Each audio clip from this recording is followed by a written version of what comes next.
Salut YouTube, salut tout le monde. Allez, on est parti pour l'épisode 2 de Monster Hunter World. Si vous avez raté l'épisode numéro 1, je vous invite à regarder où nous avons fait la création du personnage et une petite présentation de l'environnement. On a fait notre première chasse des Jagas, je crois, et du coup on est parti pour la suite. Alors là on nous demande d'aller parler au forgeron. C'est pas lui.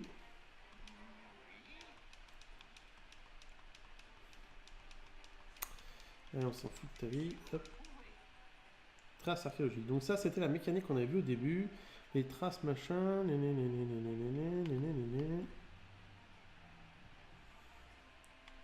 Ok.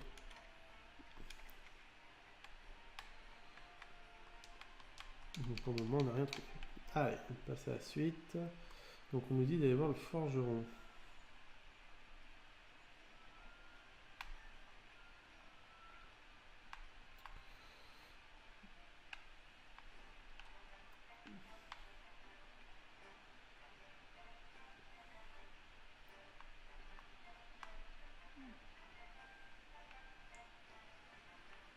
Allez, alors chez le forgeron, ça c'est la marchande, normalement. C'est ça, hop, hop. Où sont les prix? Exactement, donc là vous voyez, c'est ce que je vous disais dans la forge, vous pouvez faire deux systèmes d'acquisition. Vous avez soit le système de craft directement, soit le système d'achat. Donc là on a l'espadon de fer, c'est celui-là de base qu'on a. Et là on nous propose d'acheter celui-là en os. Sachant que là c'est 300 unités, c'est pas excessif. Et pour les armures, normalement, on devrait avoir dans le même système. On a le cuir, c'est ce qu'on a. Et on nous propose la maille, c'est ce qu'on a aussi. Sachant qu'on peut voir que là, il n'y a pas d'intérêt pour nous à faire ça. Hop, et du coup, le forgeron.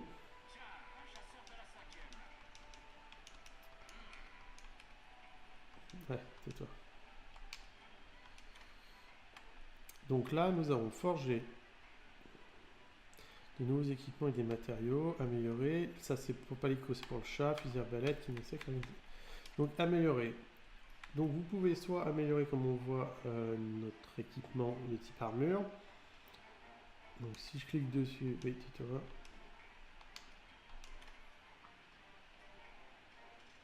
Donc là nous avons, donc du coup il faut des sphères armure pour l'armure. Donc c'est ce que j'ai expliqué je crois dans la première vidéo. Où là en faisant ça en fait on va augmenter la résistance de notre armure. Sachant que celle-ci est capée, vous pouvez voir il est écrit amélioration restante 5. Ensuite il faudra des sphères d'armure plus et ainsi de suite.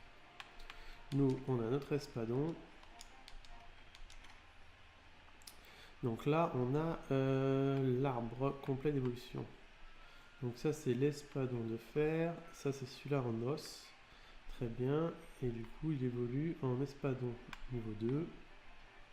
Donc on voit que l'arme passe de 384 à 432. Donc c'est une bonne amélioration de dégâts. Et en plus, on voit que le tranchant passe de jaune à vert. Donc là, un tranchant vert, c'est le début. Franchement, c'est le minimum requis. Du coup, là, on peut zoomer. Ou alors il y a le système comme ça. Sachant qu'après tout ça c'est inconnu, inconnu, inconnu. Même si on peut voir déjà à l'avance que là on est sur des armes affinité foudre, la poison, feu, eau et sommeil. Donc là c'est ce que je vous disais, de manière générale les armes d'eau vont plutôt avoir des affinités élémentaires, on voit feu, eau, et les armes métalliques plutôt des affinités brutes. Donc là on voit éclair ou poison. Tac tac tac, très bien. Du coup forger. Ouais, tais-toi. Donc forger là j'imagine que c'est à partir des équipements qu'on a récupérés. Donc là par exemple pour forger une épée en os, il nous faut os de wyvern petit, 5 pièces. Non, une pièce, et nous on en a 5 en stock. Et 200 zéniths. Alors de l'autre côté vous avez vu il nous fallait 300 zéniths pour acquérir directement l'arme. Sachant que pour la nous c'est ce qu'on va faire. Hop.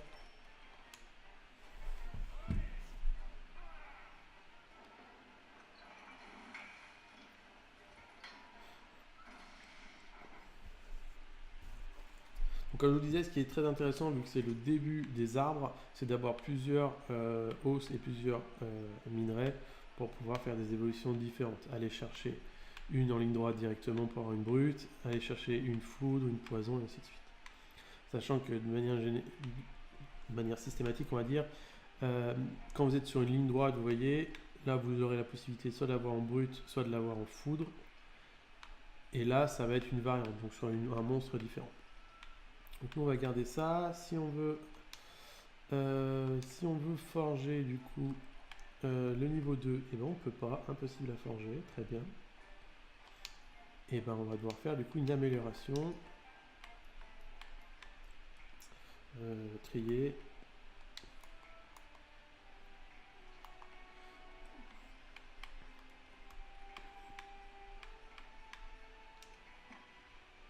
Très bien, donc nous on a pris l'arme d'os, c'est bon, hop, on va l'améliorer. Et du coup on va passer au niveau 2. Donc celle-ci, l'os en niveau 2 est à 528, alors que la minerai est à 432. Par contre le tranchant est vert, celui-là il y a un tranchant orange. Donc c'est ce que je vous disais, hein. Là vous voyez on a un tranchant plus élevé, mais des dégâts plus faibles, alors que là on a des dégâts plus élevés et un tranchant plus bas. Donc on va prendre ça pour le moment parce que je la trouve plus jolie, mais c'est vrai que j'aurais préféré avoir un tranchant plus élevé, parce qu'on est sûr de faire des dégâts à 432, alors qu'avec 528 on va souvent taper dans de l'os. Ça va rebondir quoi. Allez, super, merci à vous messieurs. Donc là maintenant on débloque du coup la suite. Donc là tout est inconnu. J'imagine qu'on va avoir un ludro, quelque chose comme ça. Et on va faire un tour du coup pour les armures. Donc là on arrive au rang chasseur et os. Donc chasseur et os, très bien. Donc le rang chasseur, là on a pistage. Donc pistage, qu'est-ce que ça nous fait? Augmente la portée de détection des navicioles. D'accord, des lucioles, on s'en fout. Et os, afflux de vie.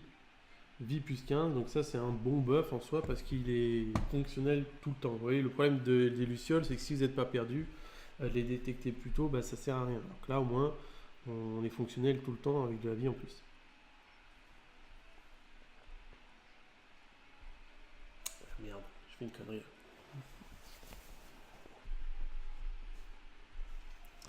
Allez, ensuite, donc ça c'est pour les têtes, les plastrons. Ah bah voilà, donc là on commence à avoir maintenant des bonus sur les plastrons. Donc ici on a front de plus, qu'est-ce que c'est? On monte la capacité pour les projectiles de type plante ou pierre, très bien, donc c'est de la merde. C'est quand vous utilisez votre arbalète à son bras gauche. Machine de guerre, augmente l'attaque ainsi que l'affinité de plusieurs niveaux supérieurs. Donc là vous voyez vous avez attaque plus 3, donc c'est énorme, c'est-à-dire que vous allez augmenter vos dégâts de votre arme, dégâts de base. Quand vous êtes au dernier niveau, 21 plus 5% d'affinité. Donc l'affinité j'y reviendrai plus tard, je vous expliquerai ce que c'est. Mais on est sur des stats qui sont vraiment conséquents quoi. Donc ça c'est un super buff. Qu'est-ce qu'on a sur les mains? Furtivité permet d'échapper un peu plus facilement aux monstres. Ok. Étourdissement permet... D'accord, donc ça par exemple cogneur c'est très bien si vous jouez avec un marteau, quelque chose comme ça. Les gens, on a quoi? Instinct animal accélère le remplissage de la jauge de 50%. Ouais, c'est pas terrible. Prolonge la durée des mélodies des cornes. Bon, on peut jouer cornes. Augmente votre habilité à cuire de la viande. On s'en fout. Affecte les chances de disparition du corps des petits insectes. Donc ça, c'est très intéressant parce qu'il faut savoir c'est que les petits insectes, la plupart du temps, vous allez les éclater. C'est-à-dire qu'ils vont partir en miettes et avec un bonus comme ceci, ça vous permet en fait que le corps reste et que vous puissiez le dépecer et aller chercher des matériaux rares, voire très rares sur certains insectes. C'est super intéressant d'avoir ce type de bonus. Notamment par exemple, si vous partez avec genre de la chasse des insectes, il vaut mieux avoir une épée bouclier qui a des dégâts moins importants que de chasser au marteau ou à la grosse épée, parce que là vous allez défoncer des insectes, c'est horrible. Donc là, moi je vous aurais invité à prendre qu'un seul stuff pour avoir un stuff complet. Sauf qu'on voit que chaque pièce du stuff à partir du chasseur et de l'os ont des bonus différents. Donc les meilleurs bonus qu'on va aller chercher, c'est machine de guerre sur le plastron.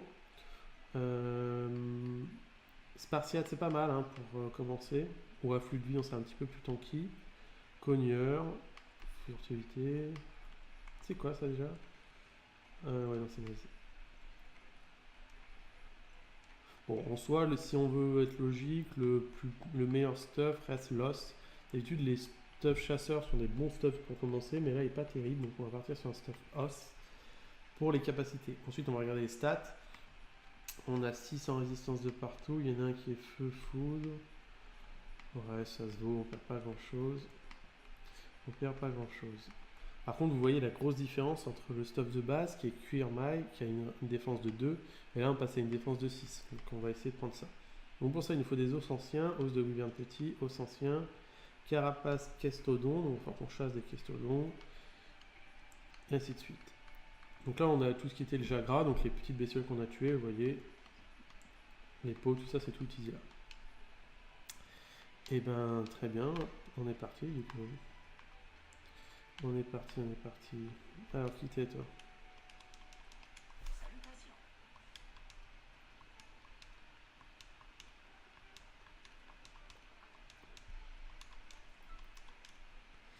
Ok. Parler à l'assistante. L'assistante, elle est plus haute, je crois. Ouais, c'est ça. Non, qu'est-ce qu'il nous veut? Toujours pareil. Four, c'est quoi? On va tester de la nourriture pendant votre quête. D'accord, donc ça vous permet de, au lieu de faire vous-même vos cuissons barbecue, vous pouvez le faire au four, c'est moindre ici. Bon, ça on verra ça après.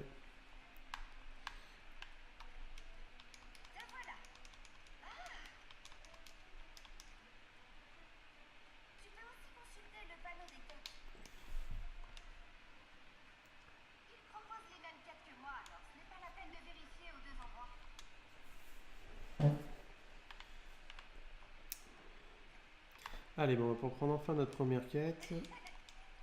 Nouvelle quête, hop. Allez, qu'est-ce qu'il y a écrit? Donc dans mission libre, on a quoi? C'est celle qu'on a déjà faite. C'est de chasser donc les petits jagras. Donc si on a besoin d'écailles éventuellement ou de petits os, on peut la refaire. Vous voyez, elle n'est pas difficile, elle nous a rapporté 720 zéniths. On peut éventuellement la farmer à l'infini pour de la thune. L'événement, qu'est-ce qu'on a? Gras double. Donc là, on a deux grands jagras. Et là, on a des monstres qu'on n'a jamais rencontrés encore. Pour éventuellement les faire, notamment celui-là, je pense que je peux les faire facilement. 3200 zéniths. Bon, on va pas s'embêter tout de suite. On va commencer par les missions, on va continuer l'histoire. Cacophonie de Kestodon. Très bien, bah, de toute façon, avec Kestodon, il me semble que c'est ce qu'il nous faut pour notre armure. Donc on va accepter. Tac, on va se préparer en mangeant un bout, donc on va essayer d'augmenter nos statistiques. Donc là on a quoi? 10 de vie. Ok, sinon on peut faire à la carte en prenant un gigot.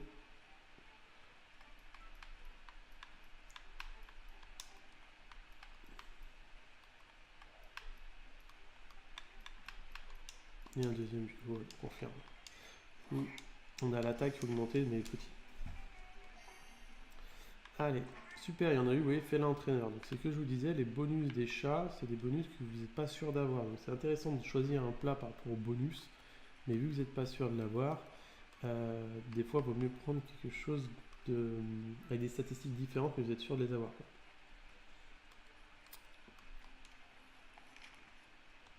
Qu'est-ce que je fais? Allez, on est parti. Hop.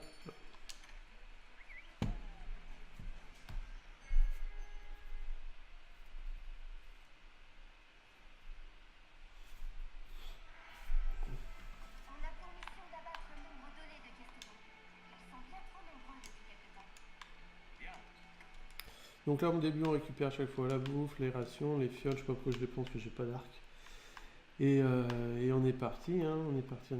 Donc là, vous avez entendu, on doit abattre des kestodons. On en a combien à abattre? 3 mâles et 5 femelles. Donc maintenant, on a une distinction homme-femme, ce qui n'était pas le cas avant. C'est pas plus mal. On va en profiter aussi pour essayer de récolter des éléments. Donc on va désigner un peu ces monstres-là, là, je sais plus comment ça s'appelle, pour avoir un peu de... Les grands notamment, pour avoir des... Voilà, des apotos. Allez, range ton épée, pour avoir des os moyens ou des petits os, on peut avoir sur cela, de temps en temps. Au moment, on n'a que de la viande crue.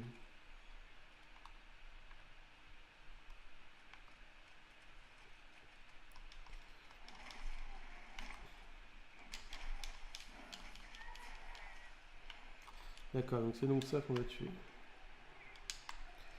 Alors, qu'est-ce qui nous rapproche? Donc là, vous voyez, son pote est pas content, il va sûrement me charger. Donc on le regarde. Ah, donc là on a un mâle, j'imagine. Vous voyez, c'est l'avantage de la Great Sword, c'est qu'on a vraiment une telle amplitude dans les coups qu'on peut frapper plusieurs personnes à la fois. Bon, là on est sur des petits monstres, donc c'est pas trop violent, mais bon. On peut frapper plusieurs monstres, notamment quand vous êtes entouré de petits raptors ou quoi que ce soit, c'est plutôt pratique. Donc là, on a tout récolté. Hop.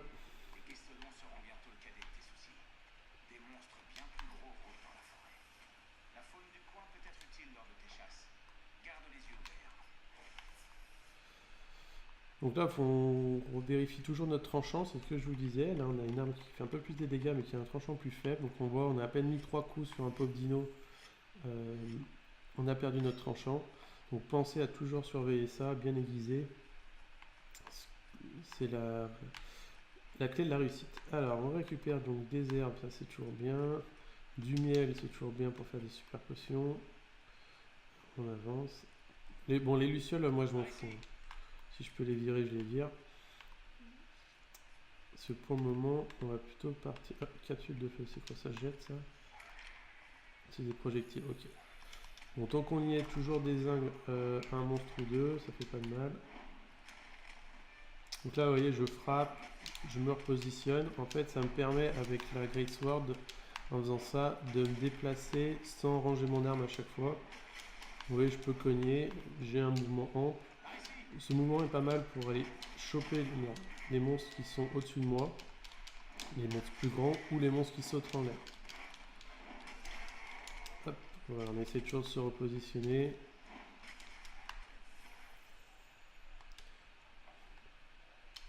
Et vu que ces monstres ont une fâcheuse tendance à se déplacer rapidement, le gros coup chargé que j'ai, vous voyez, il n'a aucun intérêt. On ne pourra jamais le positionner.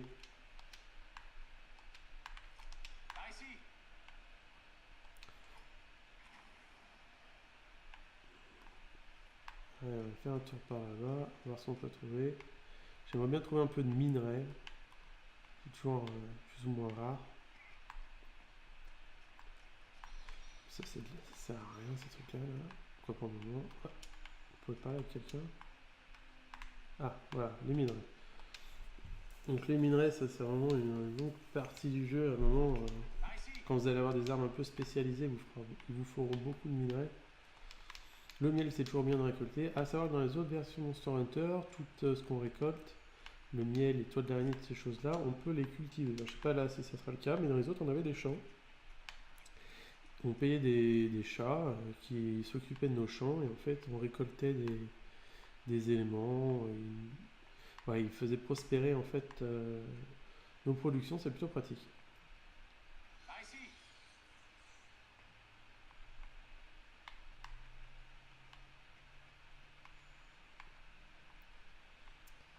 Alors, qu'est-ce qu'on pourrait récolter d'autre dans le coin?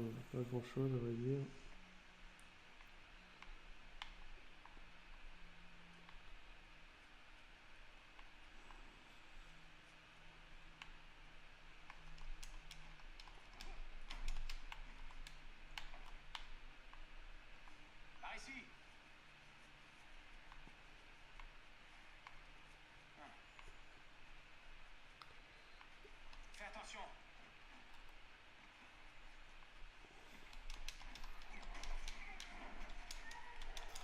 Hop. Toujours bien se repositionner. Le positionnement, c'est la clé d'un bon chasseur. Donc là, oui, c'est ce que je vous disais. Là, j'ai frappé dans le crâne on va appeler ça du dino, hein, c'est vraiment un dino. vu que j'avais un tranchant faible, et ben j'ai rebondi sur son crâne et du coup je n'ai pas fait de dégâts. Avec l'arme de fer, l'arme minerai qu'on avait, la deuxième Great Sword, je pense que avec un tranchant vert, je serais passé par-dessus facilement. Donc là, c'est le problème de mon arme. J'ai choisi d'avoir des dégâts plus élevés, mais par contre, le tranchant un peu faible. Bon, là, ça c'est à ne jamais faire, hein, c'est s'arrêter. Voilà, pour trancher. J'ai eu le temps de finir ma lame, mais vous voyez, on s'est pris une charge directe. Bon, là, ce sont pas violents ceux-là, mais... Donc là, on va éviter de frapper dans la tête. De manière générale, les monstres, le crâne est la partie la plus sensible. Avec une, qu'on appelle ça, avec une masse, vous pouvez les étourdir ou casser des mâchoires, des choses comme ça. Là, on voit ceux-là, ils sont protégés par, tout simplement, leur crâne est protégé avec mon tranchant, donc on va plutôt essayer de bourriner le corps.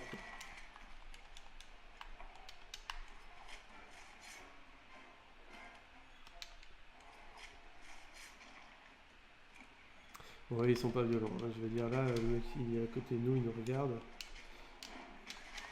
On est vraiment sur les premières missions, ce qui vous permet, surtout si vous commencez, de vous familiariser avec les déplacements, les esquives, tout ce qui est lié aussi à l'utilisation de vos armes.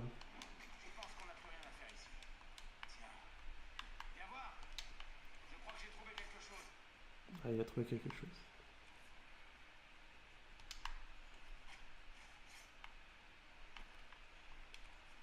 Non. Donc là, vous voyez, le truc qu'il faut être vigilant, c'est que les cadavres des monstres disparaissent rapidement. Notamment les petits et moyens monstres. Donc c'est pour ça, n'hésitez pas, quand vous en avez dézingue un peu, de tout de suite vous les dépecer, parce que sinon vous risquez de vous retrouver sans votre cadavre. Donc là, on récupère des os anciens, c'est bien. Vous avez vu, c'est ce qu'il nous fallait sur l'autre pour crafter notre armure. Qu'est-ce qui se passe?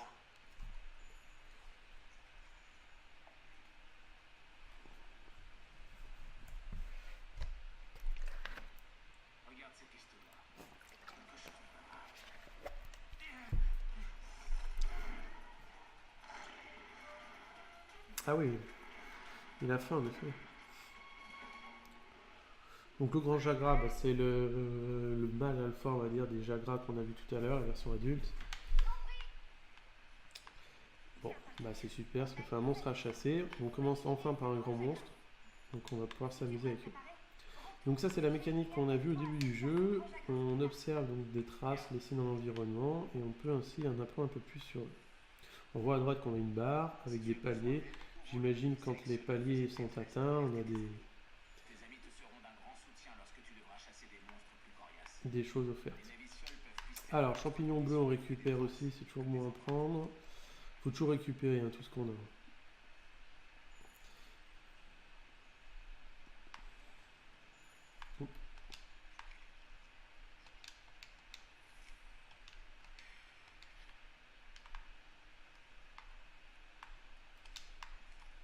Donc on trouve énormément dans cette version comment dire, de choses, d'objets dans l'environnement qui vous soignent soit votre santé, soit qui vous soignent votre endurance. Là, j'ai rien demandé et je me suis retrouvé avec quelque chose qui m'a soigné, une plante qui m'a soigné mon endurance. Donc c'est plutôt bien, on va dire, pour faciliter comment on appelle ça, vos missions, mais c'est vrai que c'est quelque chose de nouveau. Avant, vous aviez l'environnement qui était vraiment pauvre et du coup, il fallait vraiment chercher pour trouver des plantes, des choses comme ça. Encore un élément, je pense, qui est fait pour faciliter les premières chasses des débutants.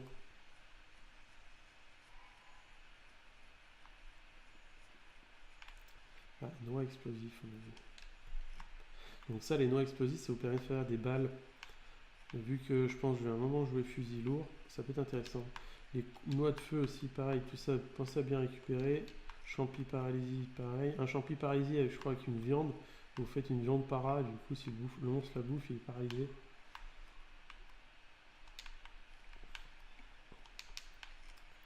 Champi nitro, on récupère tout ce qu'on peut.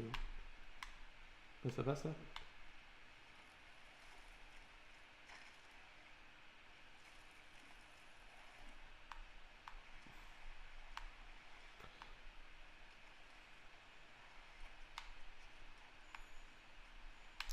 une empreinte.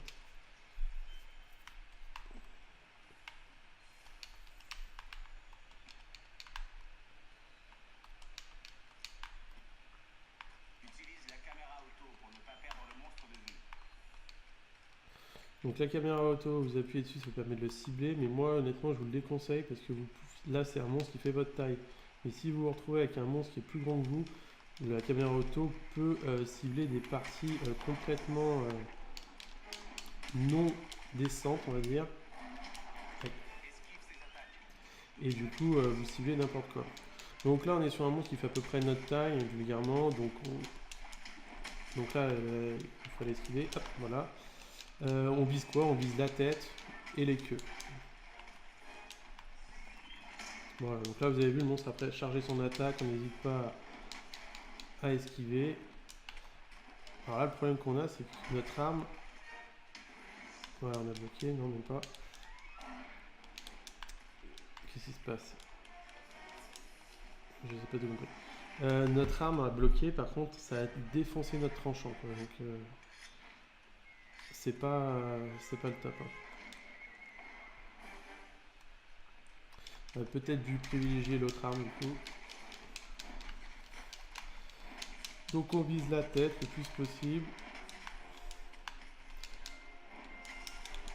Voilà, on esquive.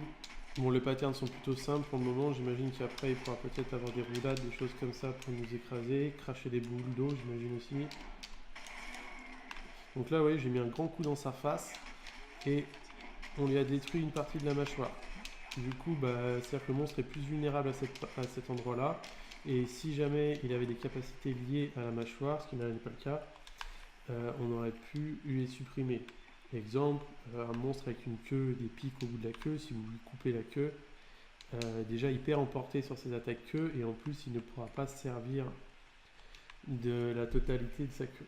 Attention, il faut pas oublier que sur certains monstres, quand le poison, par exemple si c'est un monstre poison et que le poison est dans son corps, même si vous lui coupez la queue, il pourra toujours vous empoisonner avec sa queue, même si elle est coupée, donc soyez vigilants.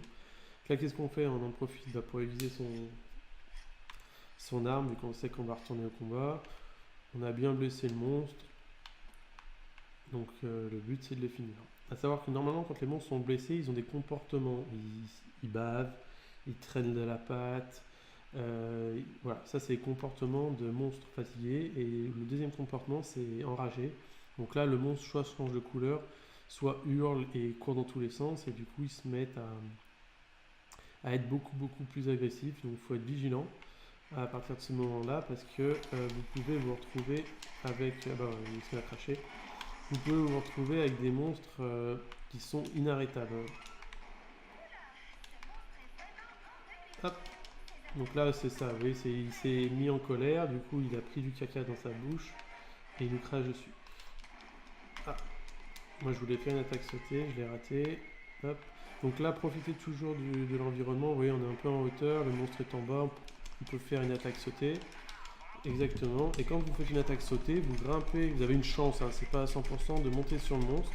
Quand vous êtes dessus et vous le chevauchez, vous pouvez le lacérer, qui fait des dégâts et surtout qui permet d'atteindre si on veut des parties inaccessibles comme le dos du monstre pour casser des cornes, casser des crêtes, ce genre de choses. Donc là on lui bourrine sa face. Ah, et en plus on peut faire une attaque chargée avec notre super coup. Bon là on lui a mis un 93 dans la tête, ça commence à être très violent. C'est dommage qu'on voit, comme je vous disais, les dégâts.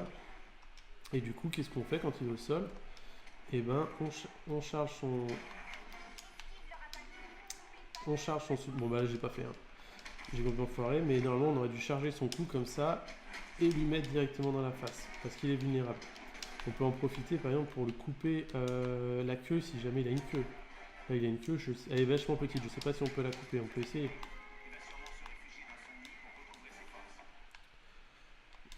On reprend toujours un peu de tranchant. Donc quand les monstres sont très fatigués, c'est ce que je vous disais dans la première vidéo, généralement ils se retournent vers leur nid.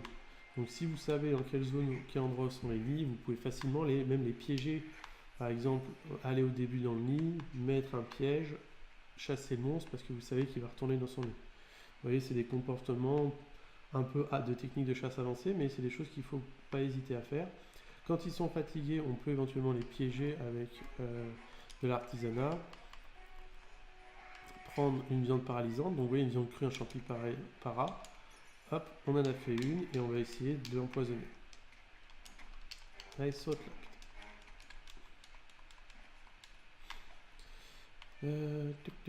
Allez, je sais pas par où il est parti, par là je pense.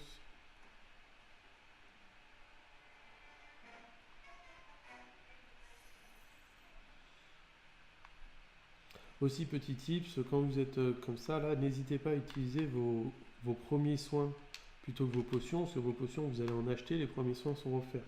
Donc utilisons ce qui est offert, sachant que ce qui est offert est supprimé à la fin de la chasse, donc vous allez le perdre. Pareil, tout ce qui est scarabée, tout ça, les herbes, on récupère tout. Les chenilles, on prend tout.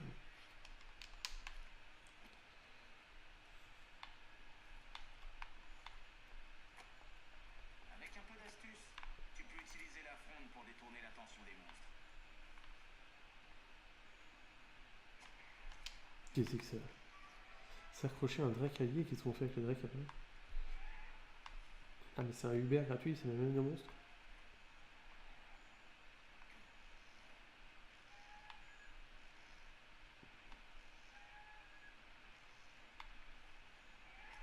Bon, j'imagine que ça doit permettre de se déplacer sur les cartes quand elles sont un peu grandes. Hop.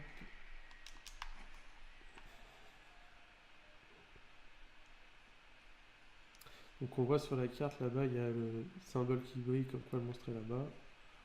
Plus les lucioles qui nous guident au cas où on est vraiment paumé. Anciennement, il y avait un truc qui s'appelait les marqueurs, en fait, où c'est une tache d'encre que vous lanciez sur les monstres, et en fait, ils étaient repérés pendant X temps. C'était une mécanique assez sympathique qui permettait, en fait, de suivre les monstres. Tac, tac, tac, tac, tac.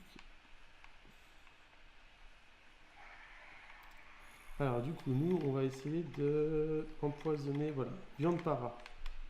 Donc là, le monstre, il dort, il fait dodo. Ce qu'on va faire, c'est qu'on va poser la viande ici. On va le réveiller avec un grand coup dans sa face.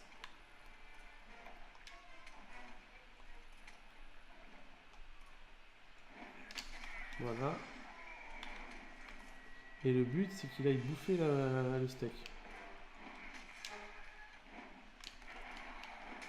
Pour le moment, on s'occupe de ses potes.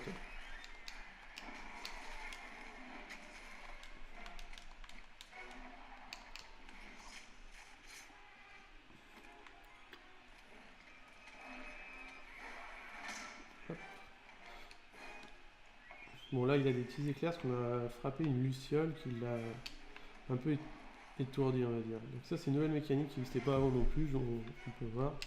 Non, il s'est barré.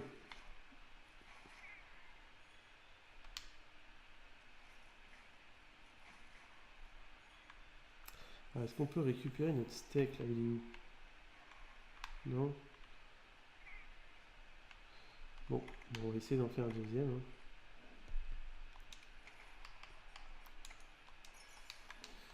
Hein. Allez, hop.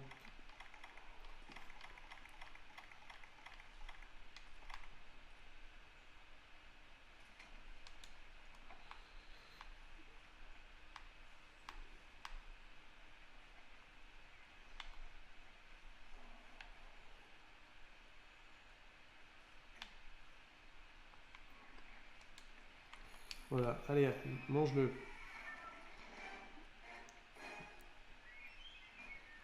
Non, il n'a pas envie, il n'a pas faim. Donc là, on a encore détruit une partie du Jagra.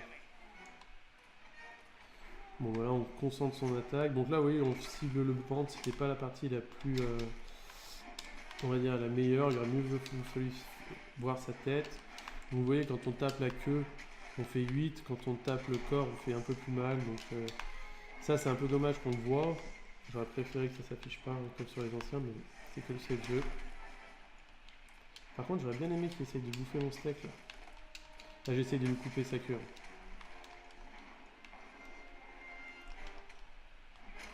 Bon, on l'a tué. Dommage. J'aurais pas pu vous montrer la technique de la viande paralysante.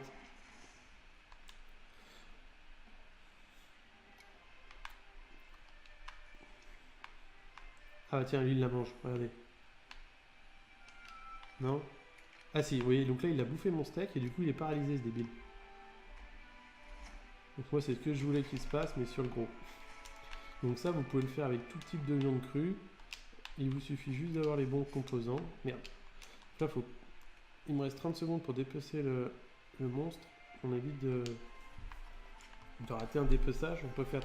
Anciennement on pouvait faire 3 dépeçages sur un monstre. À part les gigantesques. Qui eux, on avait le droit à 6. Est-ce qu'on peut faire plus ou pas? Non, il n'y avait que quand on était, je crois, expert dépeçage, on avait le droit à un de plus, mais je ne m'en rappelle plus trop. Et voilà.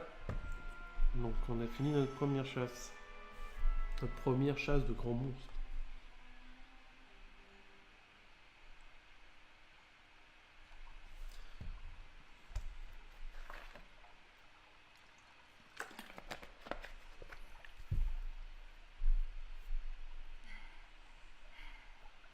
Tiens, des plumes.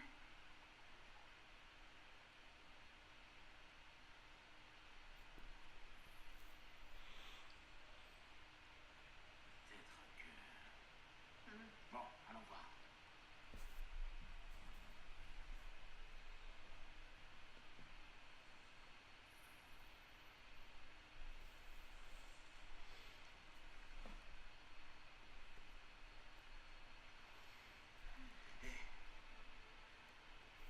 Ah, bah ça va être le prochain grand monstre qu'on va sûrement devoir aller chasser.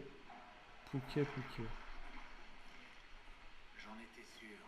Le Pouquet.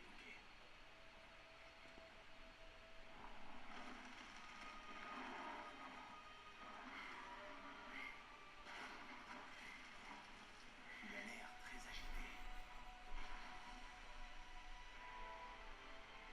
Regardez ça. Bon sang, qu'est-ce que c'est que ce truc? J'ai jamais rien vu de pareil. Ça vient du Zoran Magdaros? J'aimerais bien le savoir. Mais on doit d'abord faire notre rapport. On rentre.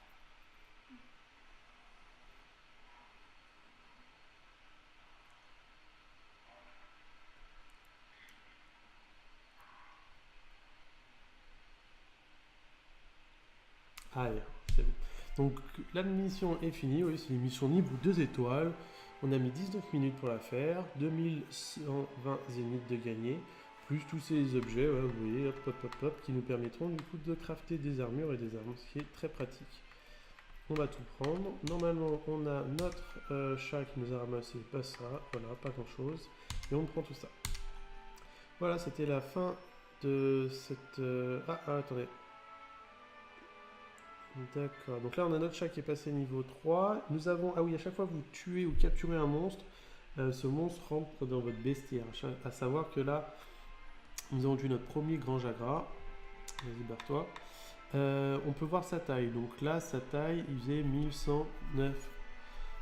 L'idée, c'est qu'en gros, plus votre monstre est grand, plus il a de points de vie, plus il est puissant. Donc quand vous avez fait une chasse, vous pouvez savoir par rapport à sa taille si le monstre était un monstre fort ou un monstre faible.